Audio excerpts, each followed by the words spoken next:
Electromagnetism में हमें कुछ बेसिक टर्म्स देखने हैं। यहाँ पे देखो रेजिस्टेंस पहले देखेंगे हम। रेजिस्टेंस क्या है?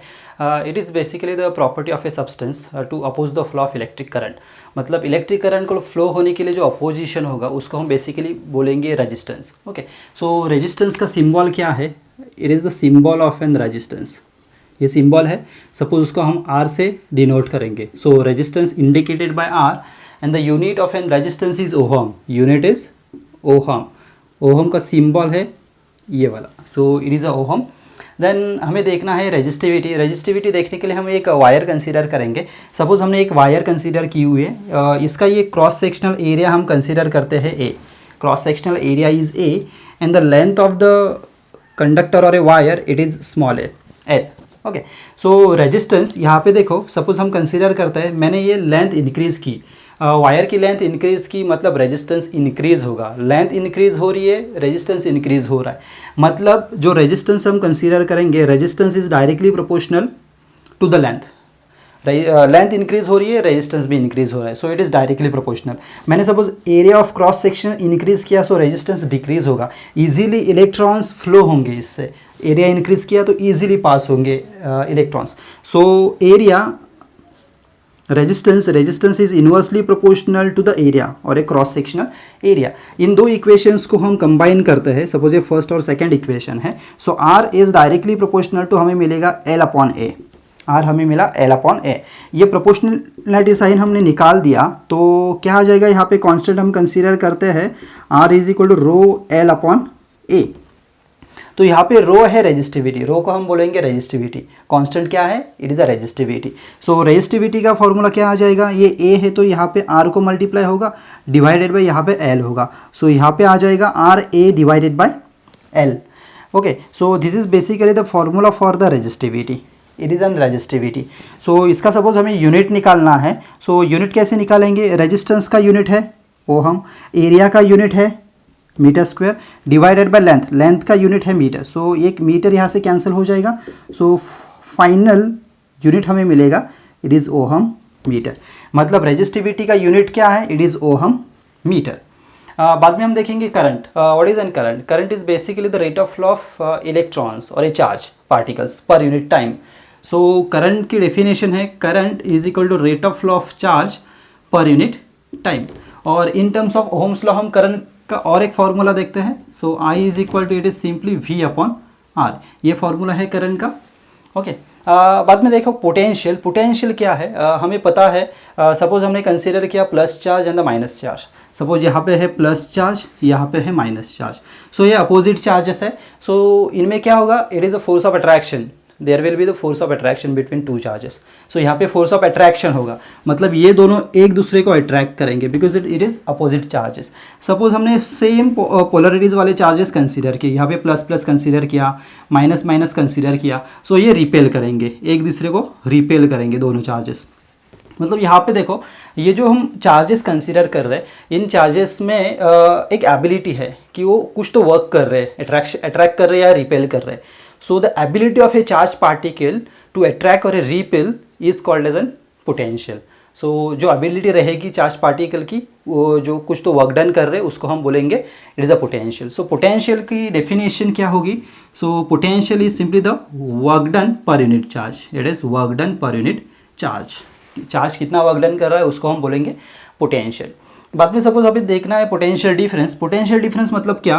कौन से भी दो पोटेंशियल्स हमने कंसीडर कर लिए। सो यहाँ पे पोटेंशियल V1 है, यहाँ पे पोटेंशियल V2 है। ओके, इन दोनों में जो कुछ डिफरेंस रहेगा, difference between two potentials at any point is called as a potential difference. So यहाँ पे हमें एक्सप्लेन करना होगा potential difference. So potential difference आ जाएगा यहाँ पे V1 माइनस V2। ओके, सो यहाँ पे यूनिट क्या आ जाएगा पोटेंशियल डिफरेंस का? It is volt. Unit for an potential difference it is volt and the unit for the potential it is also volt. Okay, then current का unit क्या है? Unit for an current it is ampere. Unit for an current is ampere which is indicated by capital A. Magnetic effect of an electric current.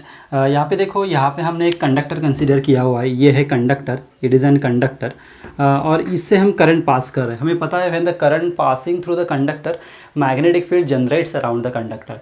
So around the conductor एक magnetic field generate होगी, ये जो है it is an magnetic field. But magnetic field steady रहेगी या varying रहेगी, depends upon the current which is flowing through the conductor. Suppose हमने जो करंट पास हो रहा है कंडक्टर से वो डीसी करंट कंसीडर किया, सो हमें स्टेडी मैग्नेटिक फील्ड मिलेगी अराउंड द कंडक्टर। बट हमने एसी अल्टरनेटिंग करंट पास किया थ्रू द कंडक्टर, तो हमें मिलेगी वेरिंग मैग्नेटिक फील्ड।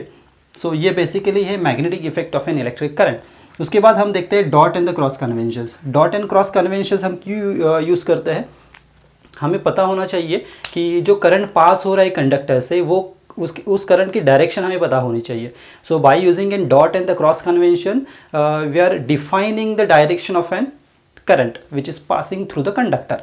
सो यहाँ पे देखो एक कंडक्टर है, इट इज़ एन कंडक्टर, और एक हमने प्लेन शीट कंसीडर की हुई है। जब करंट पास होगा away from the observer, suppose यहाँ पे ऑब्जर्वर है, यहाँ पे है ऑब्जर्वर, ऑब्जर्वर से दूर जा रहा है current, okay, and it which is going through the plane, okay, observer से दूर जा रहा है and it is going through the plane, then it is an cross convention. मतलब जब ऑब्जर्वर को एरो की टेल दिखेगी, यहाँ पे टेल है, टेल दिखेगी, तो उस कन्वेंशन को हम बोलेंगे it is an cross convention.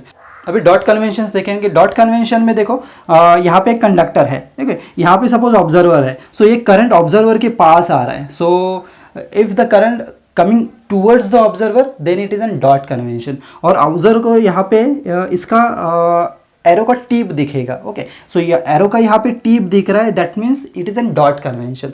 So ये बेसिक डिफरेंस है cross convention and dot convention में। बाद में हमें देखना है right hand thumb rule. Right hand thumb rule क्या है? सपोज हमने एक कंडक्टर कंसीडर किया, सपोज ये कंडक्टर है, कंडक्टर हमने ये राइट हैंड में पकड़ा हुआ है। सो यहाँ पे जो थंब है, thumb indicates the direction of the current. This is an conductor, इसको हमने पकड़ा हुआ है राइट हैंड में। सो जो थंब इंडिकेट कर रहा है, thumb indicates the direction of an current, okay. और ये जो कर्ल्ड फिंगर्स है, curled fingers indicates the direction of magnetic field. कुछ डेफिनेशंस देखेंगे और कुछ कंसेप्ट्स देखेंगे। यहाँ पे देखो ये है मैग्नेटिक फ्लक्स। मैग्नेटिक फ्लक्स क्या रहता है? सपोज हमने कंसीडर कर लिया यहाँ पे ये मैग्नेट है, यहाँ पे एन पोल है, यहाँ पे एस पोल है। सो एन पोल से total number of line of forces कितने निकल रहे हैं? So total number of line of forces जो एन से निकलेंगे उन लाइन ऑफ फोर्सेस को बोलेंगे हम magnetic flux. And magnetic flux indicate करते हैं फाई से। सो मैग्नेटिक फ्लक्स का यूनिट क्या है? It is weber. Weber is the unit of a magnetic flux or simply WB. Okay, so 1 Weber is approximately equal to 10⁸ line of forces. ये ध्यान में रखो। बाद में देखो मैग्नेटिक फ्लक्स डेंसिटी B क्या है? Magnetic flux density is indicated by B. It is simply flux per unit area. Magnetic flux density is flux per unit area, मतलब एक स्मॉल यूनिट एरिया से कितना फ्लक्स निकल रहा है, it is nothing but a magnetic flux density. उसका unit है, यहाँ पे देखो ये फ्लक्स है, फ्लक्स का यूनिट है weber. So weber and area is in metre square और simply tesla, unit is in tesla, okay. So magnetic flux density का यूनिट है टेस्ला और ये वेबर पर मीटर स्क्वायर। बाद में देखो यहाँ पे मैग्नेटिक फील्ड स्ट्रेंथ हमें देखना है। मैग्नेटिक फील्ड स्ट्रेंथ मतलब क्या है? सपोज हमने एक यूनिट एन पोल कंसीडर किया, यहाँ पे यूनिट एन पोल कंसीडर किया हमने। सो यूनिट एन पोल से कितना फोर्स जनरेट हो रहा है, total force generated by N N pole और a unit N pole, it is simply an magnetic field strength. और मैग्नेटिक फील्ड स्ट्रेंथ हम इंडिकेट करते हैं एच से, कैपिटल एच से हम इंडिकेट करते हैं। और एक टर्म ध्यान में रखो यहाँ पे, unit N pole is the N pole with a pole strength of 1 weber. So it is measured in newton per weber, और second it can be measured in ampere per metre, और it can be measured in ampere turns per metre. So in 3 terms में हम उसको major कर सकते हैं magnetic field strength को। बाद में हम देखेंगे परमेबिलिटी। परमेबिलिटी बेसिकली क्या है? It is defined as the ability of a material to carry the flux, okay. मतलब कौन से भी एक मटेरियल से कितना फ्लक्स पास हो रहा है, it is nothing but a permeability. मतलब पास हो रहा है नहीं हो रहा है, it is a permeability. So permeability suppose हम कंसीडर करेंगे कि कौन सा भी मटेरियल है, मटेरियल से फ्लक्स इजीली पास हो रहा है, सो उस मटेरियल की परमेबिलिटी हाई रहेगी, मैक्सिमम रहेगी, ओके। और कौन से सपोज हमने एक मटेरियल कंसीडर किया उससे फ्लक्स पास नहीं हो रहा है, सो उसकी परमेबिलिटी लो रहेगी। फॉर एग्जांपल सपोज हमने आयरन और स्टील कंसीडर किया तो उससे फ्लक्स इजीली पास होता है। सो आयरन और स्टील की परमेबिलिटी मैक्सिमम है, और हमने वुड कंसीडर किया तो उससे फ्लक्स पास नहीं होता, सो उसकी परमेबिलिटी लो है। ओके, सो परमेबिलिटी बेसिकली डिवाइडेड हुआ है 3 टाइप्स में। First one is absolute permeability which is indicated by mu, then second one is relative permeability which is indicated by mu r, and the third one is permeability of a free space or a vacuum which is indicated by mu naught. Absolute permeability mu, यहाँ पे देखो, यहाँ पे हमने H consider किया है, H is the cause and due to H यहाँ पे B जनरेट हो रहा है। H is the magnetic field strength, so magnetic field strength के वजह से मैग्नेटिक फ्लक्स डेंसिटी जनरेट होता है। सो एब्सोल्यूट परमेबिलिटी की डेफिनेशन क्या है? Absolute permeability mu it is equal to magnetic flux density of any medium other than the vacuum और air, so divided by magnetic field strength. So B upon H is absolute permeability. Okay, so इसका unit क्या है? Unit is henry per metre, unit is henry per metre. And यहाँ पे देखो इस equation से हम B का इक्वेशन भी लिख सकते हैं। B is equal to H, यहाँ पे म्यू को मल्टीप्लाई होगा, so H mu into H will be the B. So suppose it is first equation. Okay, then हमें एक्सप्लेन करना है permeability of a free space और ए वैक्यूम. यहाँ पे देखो permeability of a free space or a vacuum which is indicated by mu naught, it is simply the ratio of magnetic flux density in a free space or a vacuum.